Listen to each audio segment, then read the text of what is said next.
masalah pemberantasan korupsi itu menjadi komitmen pemerintah.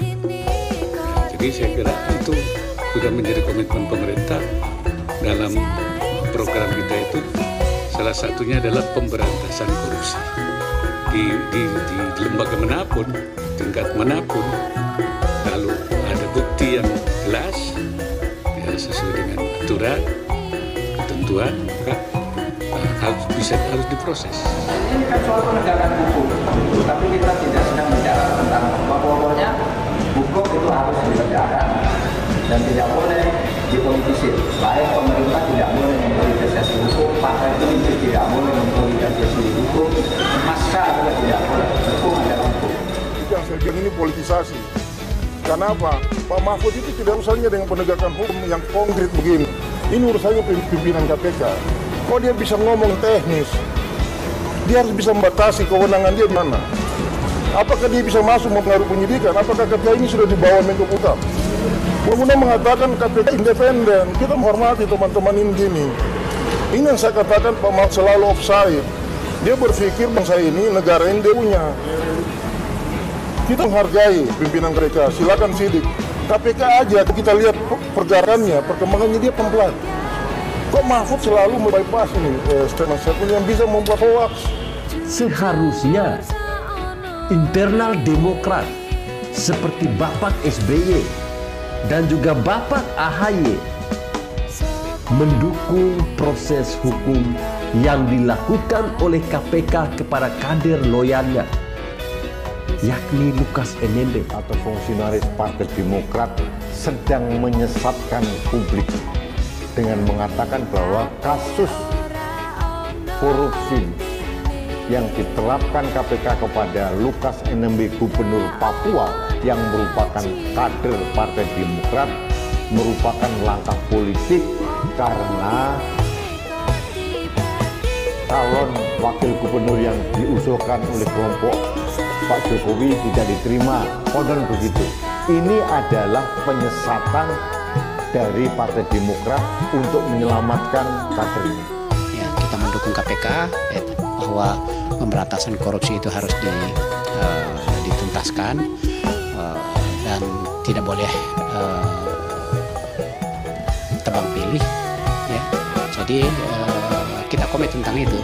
Jadi sekali lagi ini adalah suatu tindakan pribadi. Jadi tidak ada kaitannya dengan Partai Demokrat.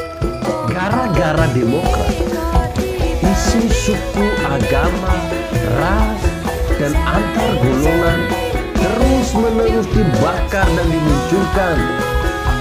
Tapi sekali lagi, di bawah dari Bapak SBY sudah hancur lebur, di bawah kaki dan diinjak-injak oleh Lukas NMB. Orang seperti ini yang bilang mau turun gunung. Wong dia sudah ada di dasar laut, terdalam harga dirinya.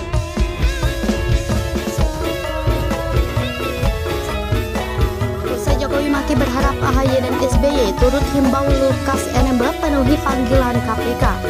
Masyarakat Anti Korupsi Indonesia berharap Ketua Umum Partai Demokrat Agus Harimurti Yudhoyono dan Ketua Majelis Tinggi Partai Demokrat Susilo Bambang Yudhoyono agar mengimbau kadernya Gubernur Papua Lukas NMB untuk hadir dalam pemeriksaan kasus dugaan korupsi yang tengah diusut KPK. Permintaan kepada AHY dan SBY, kata Boyamin, tidak lepas dari seluruh elemen masyarakat untuk harus mendukung upaya lembaga anti rasuah dalam pemberantasan korupsi. Dalam kasus ini, KPK sudah melakukan pemanggilan terhadap Lukas sebanyak 2 kali. Namun, Lukas tak kunjung hadir dengan alasan sakit. Apalagi, Presiden Joko Widodo sudah ikut angkat bicara untuk Lukas mengikuti proses hukum yang tengah berjalan di KPK. Maka itu, Boyamin meminta agar Lukas NMB sebagai warga negara Indonesia yang baik dan taat hukum segera penuhi panggilan untuk hadir. Tentunya, bila memang kondisi Lukas yang disebut tim hukum masih dalam kondisi sakit, KPK tentunya akan memberikan fasilitas yang dimiliki untuk membantu penyembuhan sakit yang tengah diderita Lukas. Sebelumnya, Menteri Koordinator Bidang Politik Hukum dan Keamanan Mahfud MD mengimbau Lukas NMB untuk penuhi panggilan pemeriksaan oleh KPK. Diketahui KPK telah menetapkan Lukas NMB itu sebagai tersangka. Dugaan kasus korupsi. Mahfud menegaskan bahwa kasus dugaan korupsi yang dilakukan oleh Gubernur Papua Lukas NMB dan tengah diselidiki oleh KPK bukanlah rekayasa politik. Ia juga menekankan bahwa kasus Lukas NMB ini telah diselidiki oleh Badan Intelijen Negara, Badan Pemeriksa Keuangan, dan Pusat Pelaporan dan Analisis Transaksi Keuangan jauh sebelum mendekati tahun politik 2024 seperti sekarang.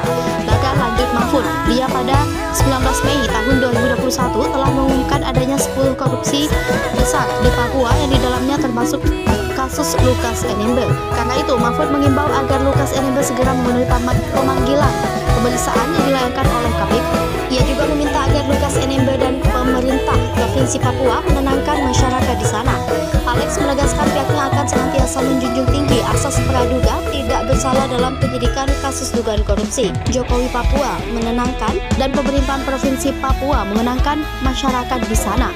Simpatisan Partai Demokrat dan PDIP saling gunjing di Twitter, rakyat bertengkar, elit partai tambah populer.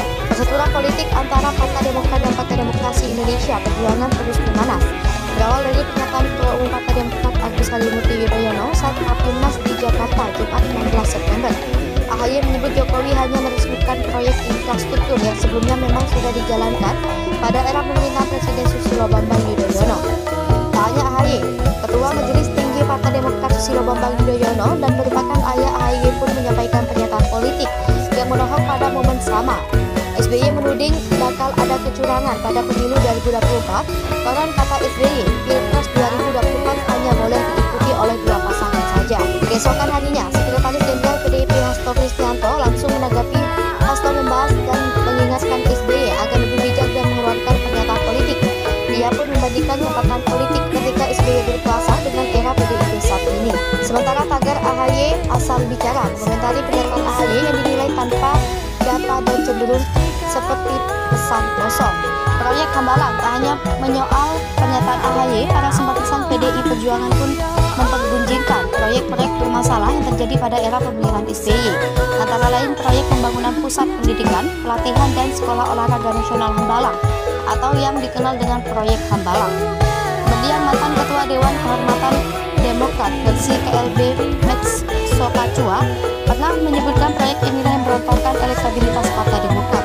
Sejumlah kader bahkan harus berurusan dengan KPK, beberapa diantaranya divonis sebagai terpidana korupsi proyek Hambalang. Dari hasil audit investigasi Badan Pemeriksa Keuangan pada 2012 sampai 2013, proyek Hambalang diketahui telah merugikan negara hingga 706 miliar rupiah. Proyek Hambalang dimulai pada era Menpora Andi Malarangin dan mendapatkan alokasi dana APBN sebesar 1,2 triliun rupiah. Proyek yang direncanakan selesai selama 3 tahun itu kemudian mangkrak. Sejumlah nama tersangkut korupsi dalam proyek tersebut antara lain bekas Menpora Andi Malarangin, Sekretaris Kemenpora Wafid Muharram, dan Ketua Umum Partai Demokrat Anas Urbaningrum, Direktur Utama PT Duta Sari Tirta Laras Mahfud Suroso, dan anggota Badan Anggaran DPR RI Angelina Sondakh. Tak hanya proyek Hambalang, proyek Bandara Kertajati juga jadi pembahasan hangat di Twitter. Para simpatisan Demokrat dan PDIP